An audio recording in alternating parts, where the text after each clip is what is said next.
Shalom saudara-saudara, damai sejahtera untuk kita semua. Saya Ameliana Gita Victoria dari kelas 12 IPA 2 akan menyampaikan sebagian dari firman Tuhan yang terambil dari Lukas 9 ayat 22 sampai 25. Untuk itu, sebelum kita membaca dan merenungkan firman Tuhan, mari kita berdoa. Tuhan Yesus, Allah Bapa yang berada di surga, terima kasih atas berkat dan karunia-Mu pada hari ini, sehingga pada kesempatan ini hamba-Mu dapat menyampaikan bagian dari firman-Mu.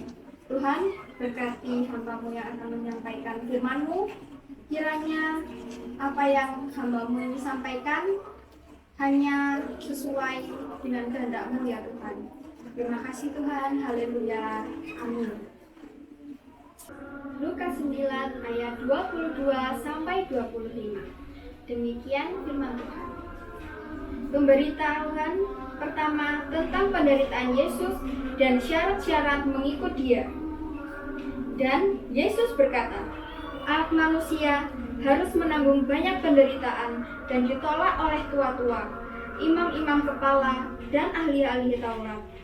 Lalu dibunuh dan dibangkitkan pada hari ketiga. Katanya kepada mereka semua, setiap orang yang mau mengikut aku, ia harus menyangkal dirinya, memikul salibnya setiap hari, dan mengikut aku. Karena barang siapa mau menyelamatkan nyawanya, ia akan kehilangan nyawanya. Tetapi barang siapa kehilangan nyawanya karena aku, ia akan menyelamatkannya. Apa gunanya seorang memperoleh seluruh dunia, tetapi ia membinasakan atau merugikan dirinya sendiri? Amin. Renungan pada hari ini saya beri judul Ikut Tuhan.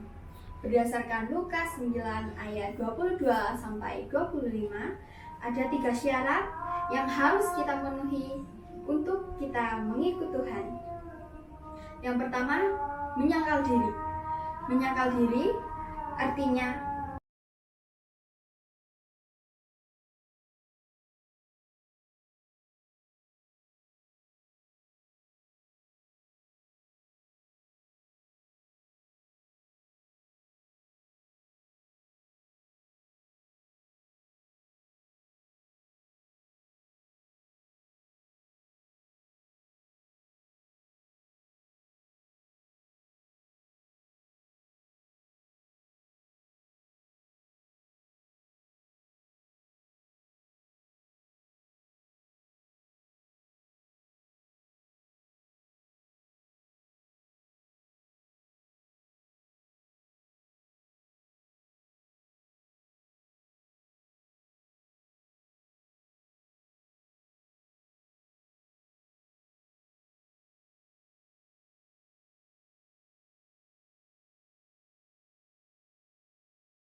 poin yang kedua adalah memikul salib. Memikul salib di sini artinya menerima dengan tulus setiap penderitaan, cobaan hidup, dan pengorbanan.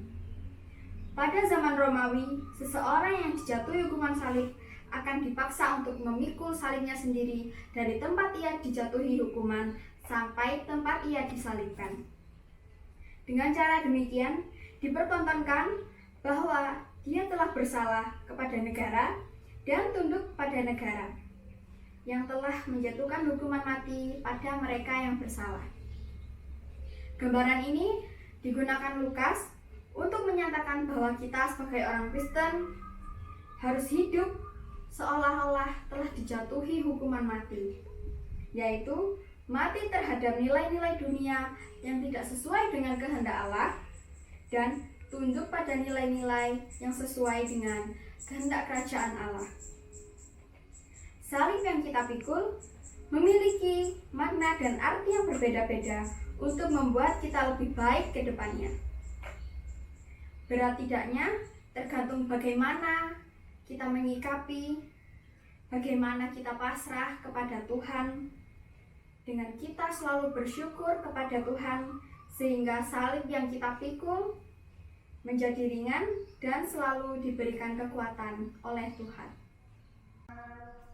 Poin yang ketiga adalah mengikut aku.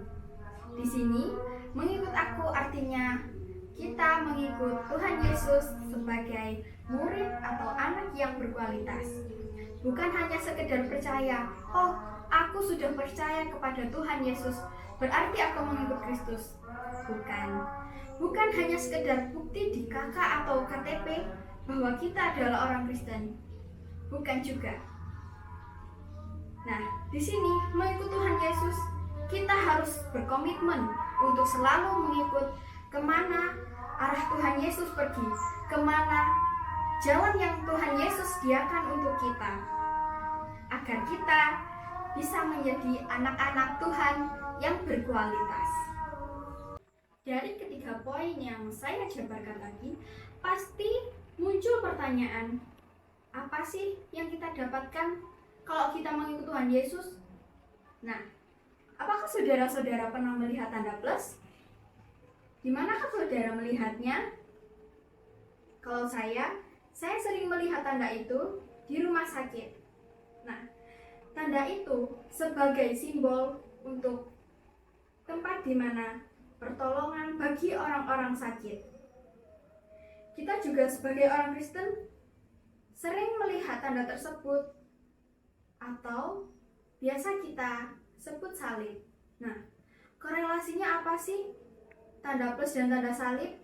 Jadi, di sini tanda plus dan tanda salib memiliki arti yang sama.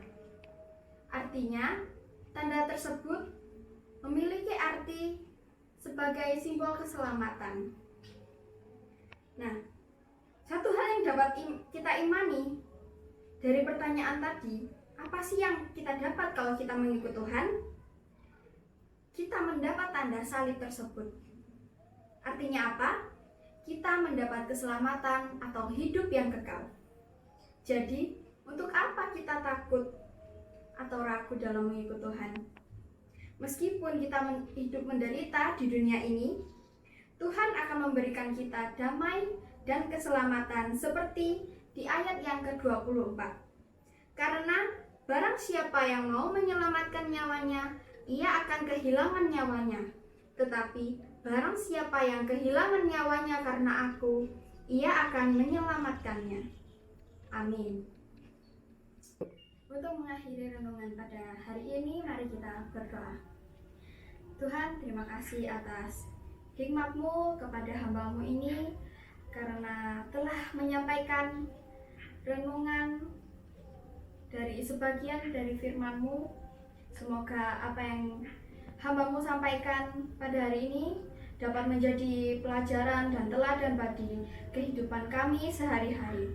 Terima kasih Tuhan, haleluya, amin.